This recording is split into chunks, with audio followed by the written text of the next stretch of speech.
Hi guys, welcome back to another episode of the Y Space podcast for the youth and by the youth. Honest chats, fresh perspectives, and good vibes only. My name is Fion Mfenqa and I'll be your host for today's episode.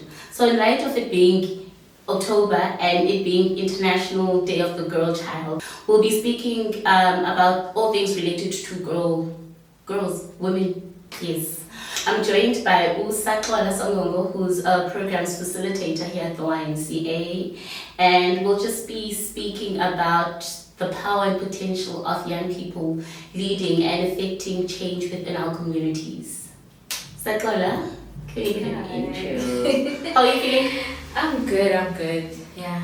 I'm nervous, not anything. I'm kind of nervous. Nice, chill. It's just going to be a conversation. No problem. Okay, can you please tell us a bit more about yourself? Okay, hi guys. So I'm Saxola Songongo from here in Port Elizabeth. I work for Nelson Mandela Bay, YMCA. Yes, I work for YMCA Nelson Mandela Bay. I'm a programs facilitator.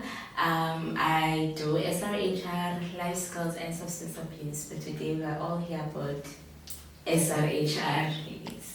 Definitely. So Saxola joined our movement or local association. You guys might call it branches. It has like different names depending on where you are from.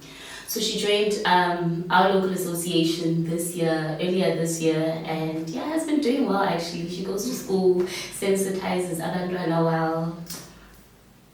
Helps on it. Yeah. So how have you been finding it though? Because I know that your experience isn't really rooted in educating abantwana. You studied something else in university. Yeah. What did you study?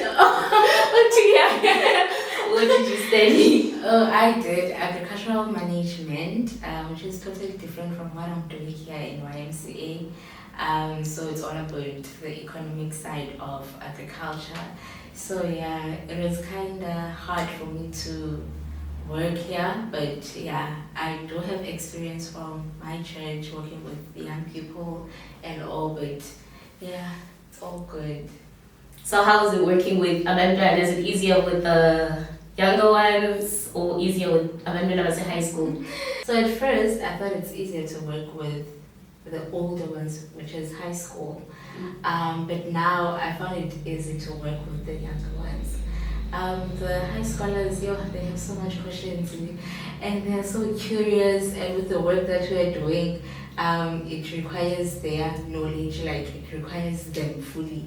So they have so many questions and all that stuff, and you need to know everything when it comes to that. Yeah, so it's easier to work with the younger ones. Makes sense. I actually started also with doing SRHR at some point within the YMCA. Although I did enjoy like working with high schoolers, I do also find them intimidating because when they just ask you something that's just so like detailed, but do I answer this? Do I get or like do I give? But yeah, and also they're a bit more exposed to certain things via TikTok.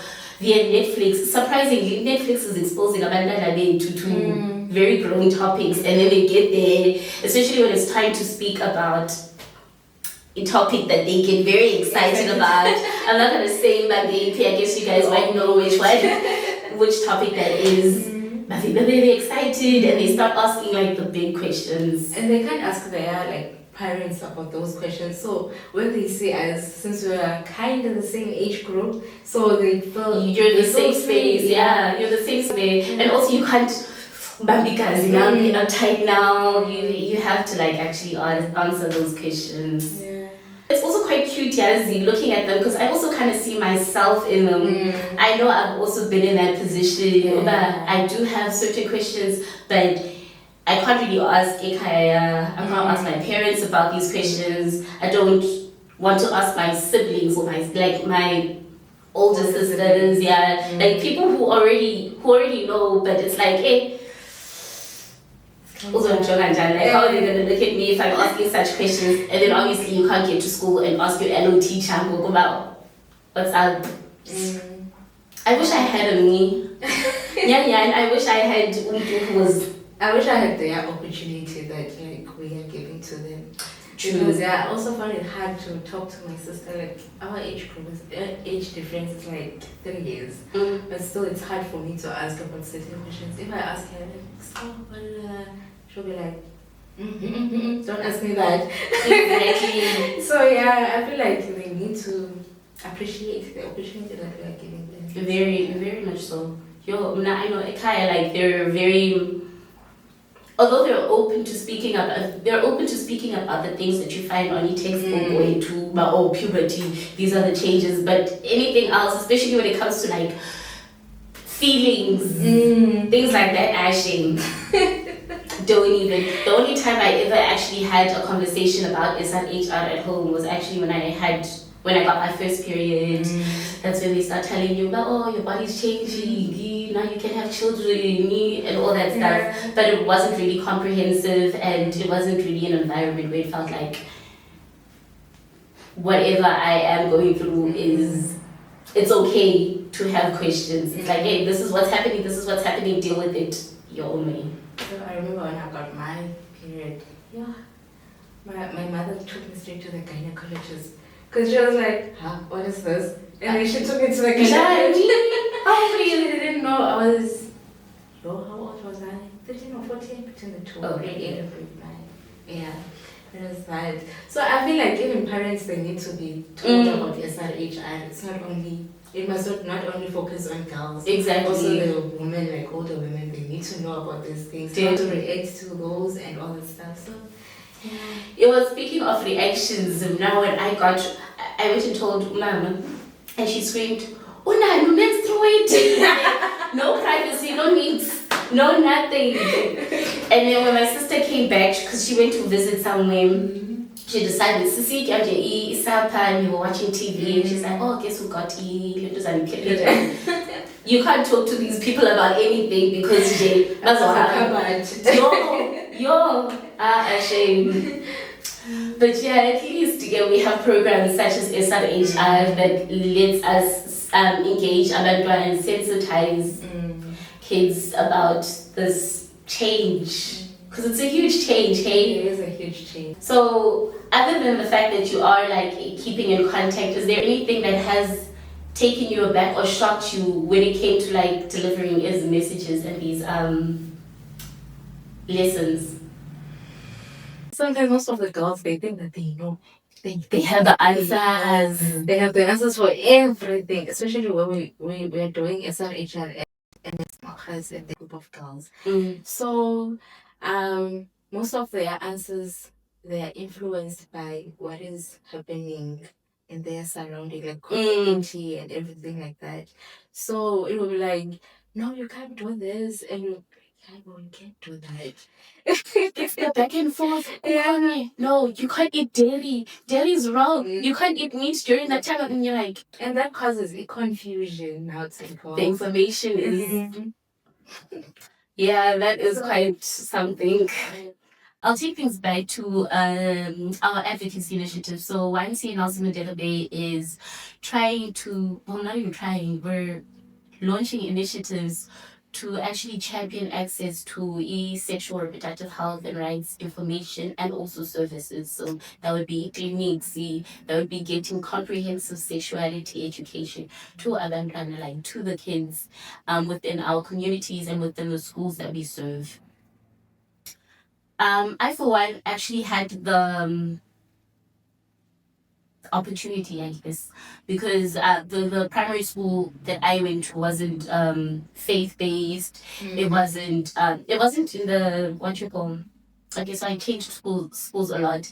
But once I got to the age of puberty, I lived in Gauteng, and then they took SRHR very seriously. I'm not sure. I guess maybe they had the money or what, but we get like nurses come to the school to sensitize us about the STIs, about the teenage pregnancy, and I guess they have a lot more like non-profit organizations and like community-based organizations that go within Izgolo to teach abantwana. I was exposed to information quite early, and well, not too early, but earlier on in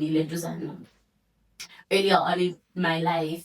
But I know that that's not necessarily the case for other people in other provinces. Other provinces lack Loleo, and it kind of leads to a huge teenage pregnancy or unplanned pregnancy crisis within South Africa, gender-based violences, STI acquisition. When now, like growing up, were you? I feel like here in Nelson Mandela Bay, to be specific, or Eastern Cape, we are so unfortunate when it comes to that. Like, they're so unfair on us when it comes to that. Do you remember the stakeholders engagement that we had yesterday?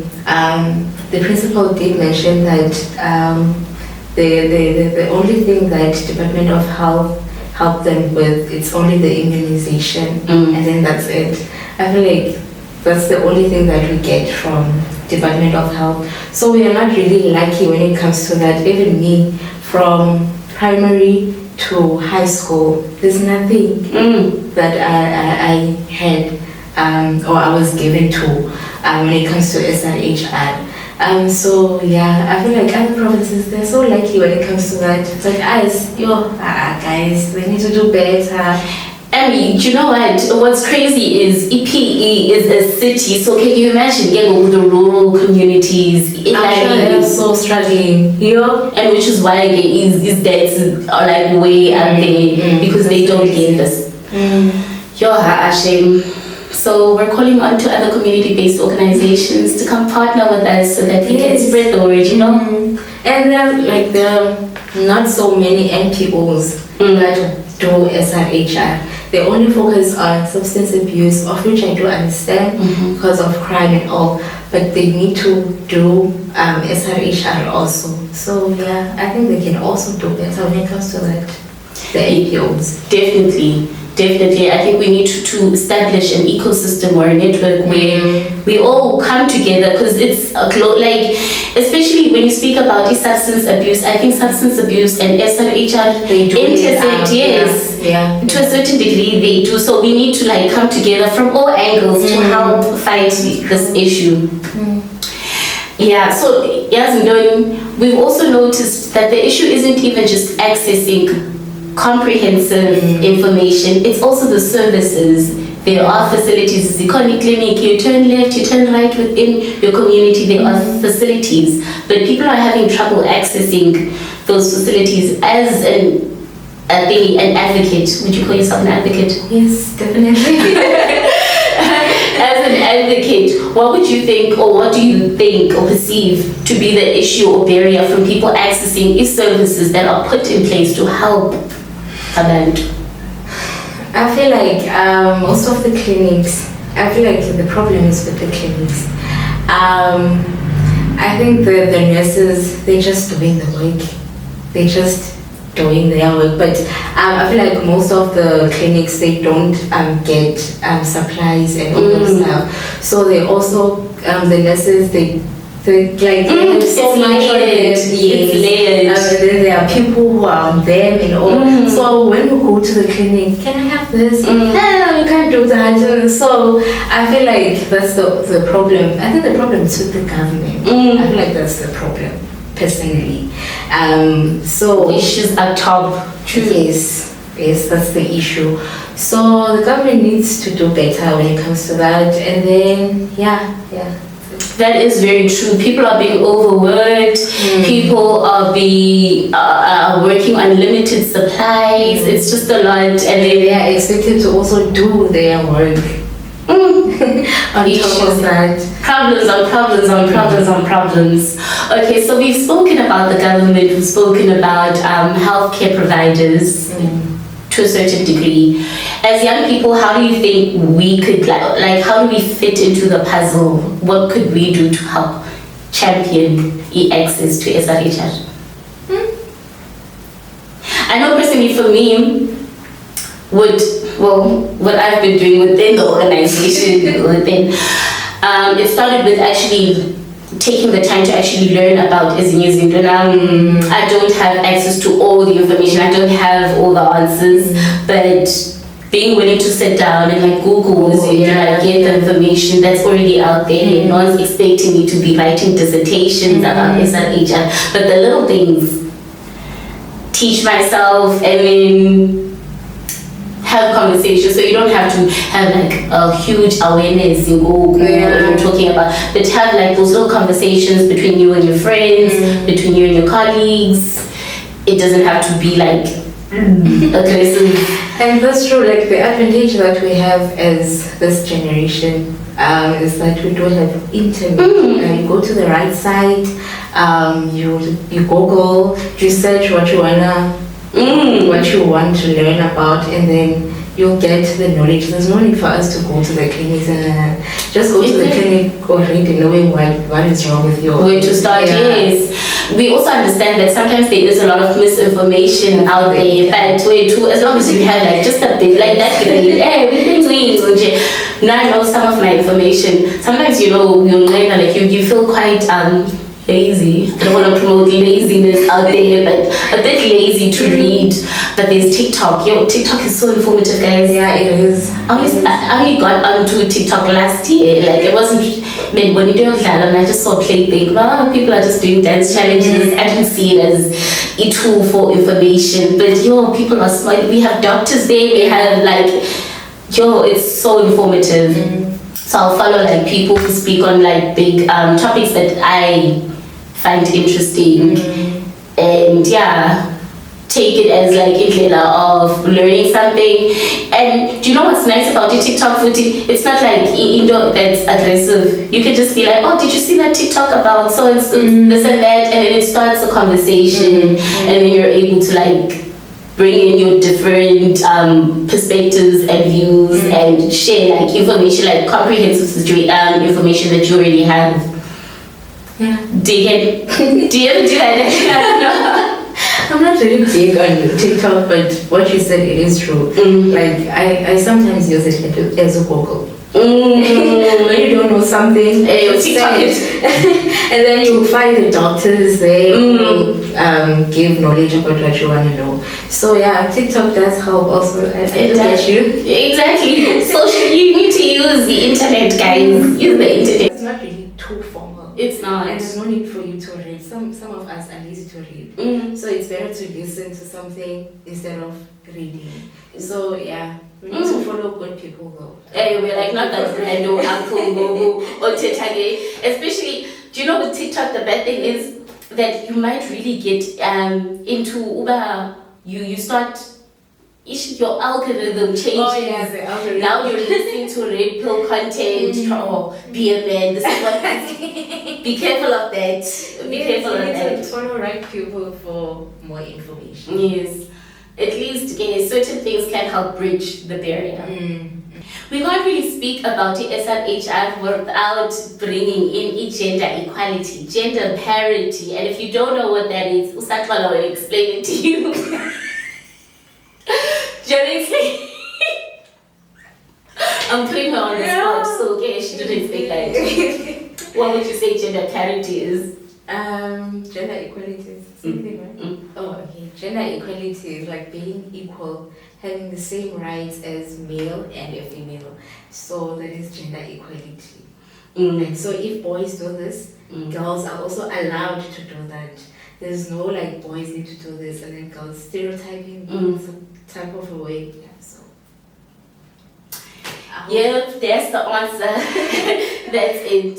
Yes, so gender equality is being able to be treated the same way, fairly. There is a notable difference though. So equality does not equal sameness. When we speak about gender equality, we're not saying we are the same. You understand that? A man is likely, like their physique is going to be different from you. So certain things they can do, certain things I won't be able to do as well, or someone else will be able to do, just not me. And I don't know if I'm explaining it well enough, but we are not the same, but we are equal. Let's speak about the workspace. This is, how many jobs have you had in the past? This is the first job, okay. This is This is the second child. So when she gives her answer, they don't say YMCA name. You don't know what she's talking. She's just talking about the workspace. Are there any challenges that you've experienced based on the fact that you are a female, based on the fact that you're a woman? I don't think so. Okay. I don't. I want to be honest. I don't think so. Because where I've worked before, most of us it was females. Oh, okay. Even here, most of us it's females. So I've never gotten that. But at home, I did. Like we have there are like 5 males and then there are 3 females, like siblings, my siblings. So yeah, I've experienced gender equality where like it's unfair for us as girls that you guys can't do this until you reach a certain stage. But boys, there's no need for them to reach 25 years in order for them to do some other stuff. I don't want to go into details when it comes to that. So yeah, I've experienced that before, but not in a workplace or workspace. So speaking of the whole space, and really speaking, society is really hard on women. What I don't really appreciate, even in my home actually, although they do try to be like a bit more equal, they fail, they try, but so society just doesn't want to see us win. It doesn't want to see women win. There are norms that are put in place, values and like are a bit skewed towards benefiting males, and it's like and there's this like incessant need to make women, I'll speak from my perspective, to make them babies. Look, we're the same age, you'll find your cousin or your brother, you're like basically the same age, but the way you're being treated, it's like you're a kid. You can't do this because of that. It's like this person has been doing all of this stuff since high school, but now it's an issue for me. But yeah, gender equality is something we really need to strive for. I haven't really experienced also like discrimination. I don't think so, actually. I don't know. I haven't really sat down and assessed it. But I do know that women do face the issue of not being compensated quite the same as males. That we need to fight, because I really don't even get the correlation between changing pay when you're on the same level doing the same work. Like, that's crazy to me. I wonder why. It doesn't make sense. It don't make sense. It doesn't. I think back then there was like perception, like men are the lead, are the head, so they have more financial responsibilities than women and things like that. But hey, we're all working now, so applying their homes, not workplace. I don't know. We're just living in this world. I know, right? We're just living in this world. So boy, man. I think so. Speaking of also socially, I think one of the things that being a woman in South Africa, you're constantly reminded of is the fact that you need to live in a certain bubble. The way you present yourself needs to in a certain way. Always. People interact with you based on even how you're dressed and things like that. It's just always there in the back of your mind. If you decide to go and take a jog at 6 p.m, now you're always looking at the back, seeing there's someone. That man is looking very shady now. I need to cross the road and things like that. You can't wear this, you can't wear that. I have that excuse like when there's like a rape case or anything. What were they wearing? Why did they wear a short thing? People. It's 2025 and we're still saying all of that. It's 2025 and we're still asking that question. People. It's so odd. As someone who's experienced all of this, all of these negatives attributed to society boxing women, how does that influence how you teach girls and boys within the schools that you work in? I think most of the classes that I do the programs with, it's mostly girls. Mostly girls. Even at Fitch, it's just girls. in a small house, it's just girls. Remember, I don't really have experience. Okay, it's still limited. I don't really know, but I feel like I can balance things since I know what they're going through. I've been there, so I know how to accommodate both genders. Makes sense. And it's not really a worry that she's mostly working with girls, because we also do have another program called Transformative Masculinity, which basically just teaches young boys how to be responsible men, advocates for gender equality. So it's not a bad thing. No, it's not a bad thing. SRHR is for both genders. It's for both genders, not only females, but we are so fortunate. Let me say it like that. We are so fortunate to work with only girls. I would really hope that more men would actually become allies in actually fighting for gender equality. Because it's not enough for us as women to be saying, see us and treat us as equals. We also need people to be able, like men, to be able to stand outside and say, do you know what, how we're treating women isn't okay, and I think that it's wrong, so I'm picking a side. I'm not that I'm giving them what you call excuses, but again, it's hard for people who benefit from certain things to sit back and say, I know more, because you're not going to benefit anymore. It's a trip. I actually have a question for you. Is it? The something that you mentioned yesterday. Oh, sorry guys for referring to yesterday. Yesterday we had stakeholder engagement, and it was basically about the SRHR.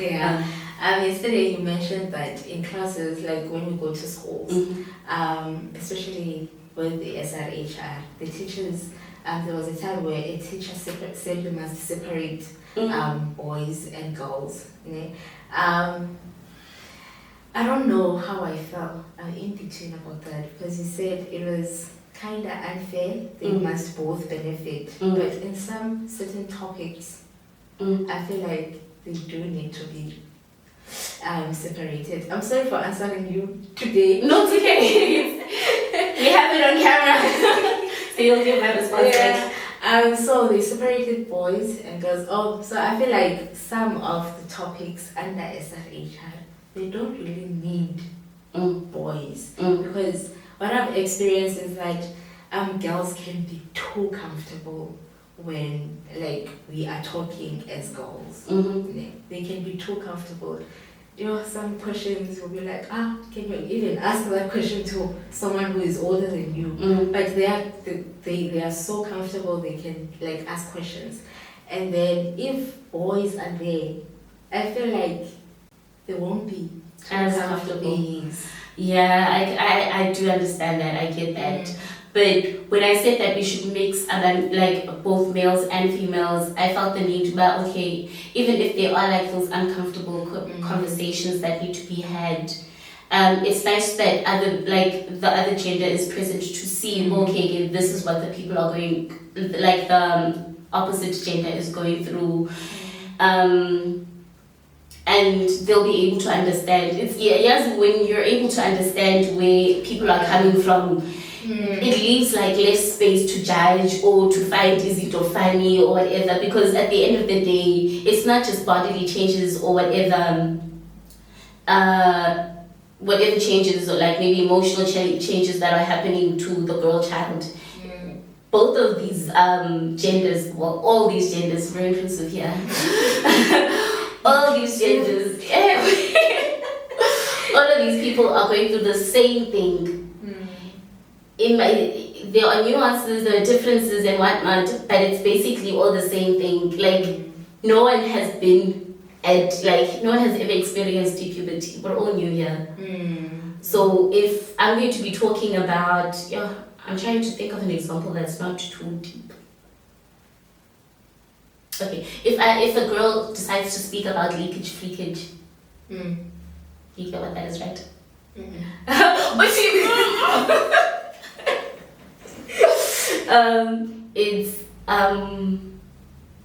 It's your period overflowing. Oh, okay. So if a girl decides to ask, is there a specific way that you can help prevent leakage, freakage? And they ask that question in front of guys, then as boys, you'll be able to identify, like, well, not necessarily identify, but see, it's a source of anxiety. And so the next time if you see, like, your classmates have, like, that issue, but okay, her period went through their clothing, it's not going to be something that's going to be, like, hilarious, because you understand, like, it's a scary thing, or it's something that makes me feel ashamed, and you'll have a bit more empathy and show a bit more grace should that happen. But I also do understand where you're coming from, in the sense that it doesn't feel as much of a safe space as it ordinarily would had it been just women, girls. But regarding the topic that the example that I was giving, it was in regards to puberty. Yeah, I get it now. Yeah. So it was bad. We have Saxola Songongo. Like, If I didn't ask them, what would you assume it was? Probably I was gonna hear it. So you were just waiting to follow. Oh, okay. No, man. It's not leakage for cage. Freaking out, like, and then. And if you know, like, even during that time, every time you stand up now, you're looking at you. Sneeze. Like when you sneeze. But like you start freaking out and you did it? Oh, okay, yeah. That's what that's what it's coming from. When you look at the girls that you're currently working with right now, the young people that you work with, do you see some parts that you maybe identify with? Can you elaborate? So you've experienced puberty, of course, you've gone through that stage. You also come from a traditionally African home with certain values, with certain behaviors. So there has to be like a point where, okay, I'm surprised, but they also go through the same thing that I've gone through. Are there certain things, especially because you're even from sorry.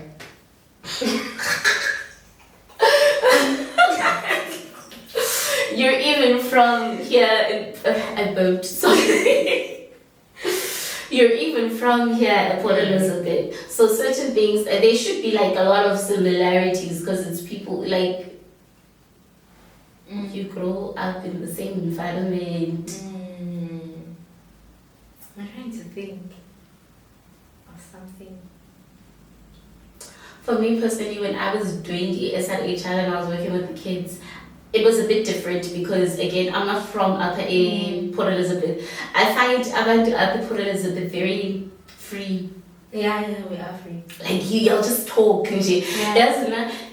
Even in, like, if you would tell me to speak about anything or, like, be forthcoming about your feelings, about topics that I find very cringe, even if I'm used to you, I would not, especially if I see you as a teacher of some sort, and keep quiet. Here, they speak, they talk. So I found that I could not really identify per se with how they were. For me, I'm from PE. Most of the girls are from PE.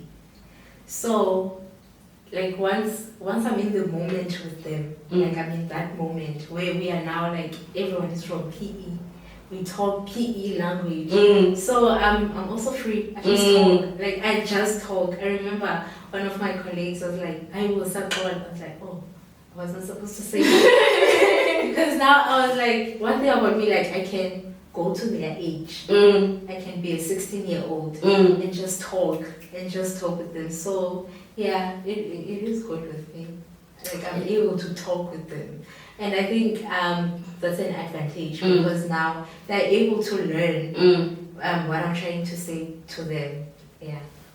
The good thing about having these conversations with them, obviously, although you want to meet them at a certain level, you're also not trying to relay information in the way that they would interpret it as you're saying, go ahead and do it. Yes. You're not saying that. Yes, because I remember there's a part under SRHR that says your body, your choice. As much as it is your choice to do anything about your body, but you need to respect your body. So when we are teaching them when we are teaching them about your body, your choice, we are also telling them that you can't just do anything with your body. Respect your body. Do good things like love your body. Do things that show that you love yourself. So definitely, although everyone has freedom to choose what they want to do, it's also very important to also drive the idea of, okay, things have consequences. You can't just act, you can't just that's where again with a comprehensive side of it comes. No, yay. You don't just sit down and tell people you'll get HIV and AIDS and die, but you tell them, okay, these are the consequences. If you do this, yes, it's your body, your choice, but if you don't respect it, these are the consequences.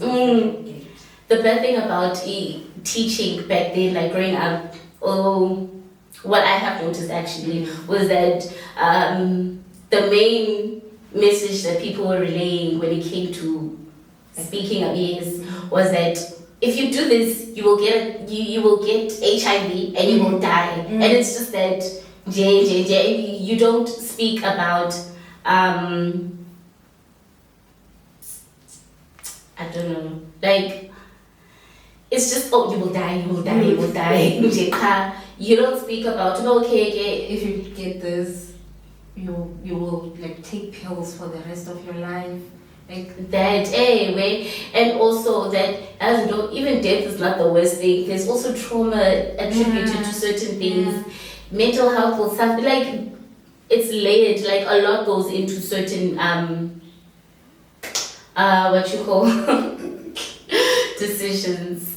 Okay, so we're very pro solutions. We've identified problems. We've peaked by cooking Let's talk solutions now. We've already spoken about what we do and how we assist. But what do you think communities could do to help young women and girls feel seen and valued?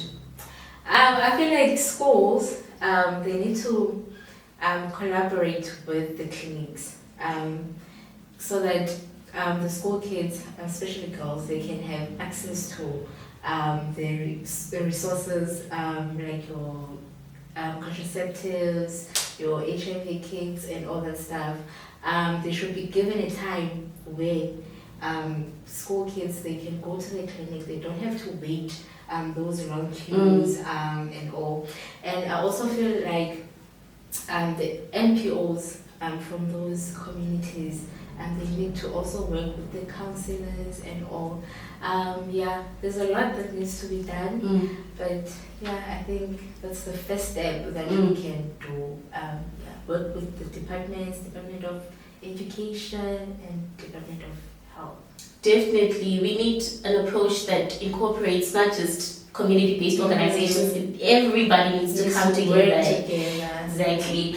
Initially, when we were speaking about advocacy and trying to advocate for access to services, we thought mobile clinics. So yes, when mobile clinics have mobile clinics go into schools, and then I'm not sure how it would work. Maybe LO teacher works with Abandra, like that group. So maybe this Tuesday it's this class, and then group, like little by little they go out to the mobile clinic, and they get to speak to a healthcare professional.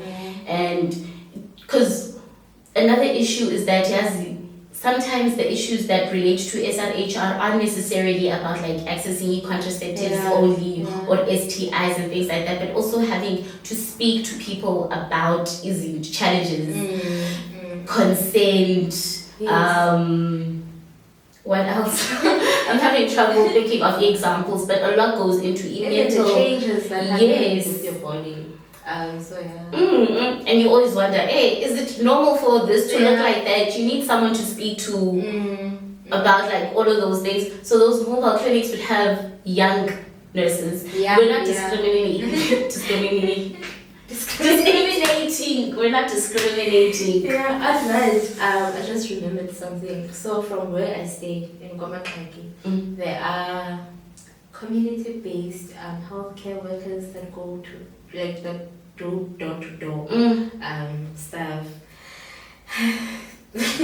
So this other time there was one that went to our house and I was there with my dad. It was so awkward because they were like, is there someone who's taking diabetes pills? We're like, no. So she asked me all those questions and then she came to me, do you take contraceptives? And I'm like, my dad is here. I was like, no. See, now you're not getting the right information because you don't know when to pick your time. I'm like, no. Yeah. It was so awkward because my dad is there. And if you said yes, the next day you might have gotten, Saxola. This is you. So I feel like probably some girls, they also do experience that. These things are there, but they are not done properly. Yes. Yeah. So effectively train abantu should have situational analysis. But you can't ask this in front of the parent. Discernment, my medical. It's not just about ticking boxes, but you also they're ticking boxes. They're ticking boxes. They're ticking boxes. People are more than just numbers. Umuntu has feelings. People have a right to dignity and privacy and all those things. So the people who are trained to work with young people have to be able to attend to young people in a manner that makes them feel comfortable and heard. True, that really does make sense. Yeah. Do you know what I especially like? Actually, I've seen Yazim, certain churches also provide SRHR assistance. Yeah, they do. I'm like, that's progress. Yeah, That is progress. I think even from my church. Really? Yeah, we do. Progress. Because really, it's these things that kill like our youth. You saw how people were dying, honestly speaking, back then, like early 2000s, when it came to stigma associated with HIV and things like that. So it's, you're obviously not promoting certain things, but you're I think. prioritizing people's well-being, not putting your values ahead of other people's lives. Even speaking about things that also within the mental health part, it's also important to also realize that maybe textbooks they're not necessarily go into detail about LGBT or sexuality and things like that. Those individuals who are going through that need someone to be able to speak to. Sometimes our parents are not the most open people. When it comes to that, gotta give them grace, but things like that, we need to really train people to be better equipped to handling all those things. Hey, look, it's Lungu. I think it's time to wrap up because George. But you know what they say, English came on a ship. So thank you so much, Saxola. Is there any message that you'd like to leave our viewers with? For the girls, can I do something for the girls? Yeah, just the girls. Sorry, guys. I just want to tell them that they do have a voice. They do have a voice. It is with you. No, I can't be still.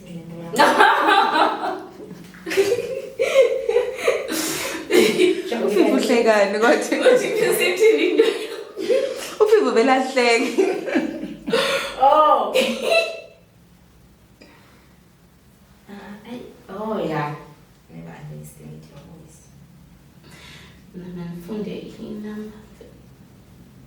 Why didn't I phone message? My phone? Okay. I'm probably not cutting that out. Yeah, we're not cutting. cutting. Leo sending iPhone. Mm. So simply Leo. Also, you can't Leo. I'm saying that. Noted. Teta uthi no, I'll read it. Okay, the message to every girl listening. Sorry guys, I'm just gonna do it for the girls since we're talking about girls. So never underestimate your voice. You are enough, you have power, and the world needs your ideas and leadership. So change starts with you, the girl you are, and the change you lead. Thank you. Okay. Who's been at you with the clacking? As soon as the windows are closed, Now I never have. Tamil is clacking it right there, representing. Anyways, thank you so much, Saxola, for honoring our little invite. And sorry. Wait, it's for the greater cause. I'm joking. Thank you so much for honoring the invite, and I hope that we, as the general public, will be more intentional about having these conversations. These conversations need to be had. And I do want to leave a helpline for our viewers. It's a Stop Gender-Based Violence helpline for whoever's going through that. The helpline is 0800 150 150. If you are going through anything difficult related to gender-based violence, there are people that are out there who want the best for you and who are there to listen. Anyways, that's it from us. That's English. That's it from us. It's been a lovely conversation. Don't forget to like, comment, share, and subscribe. Bye. Bye. Bye.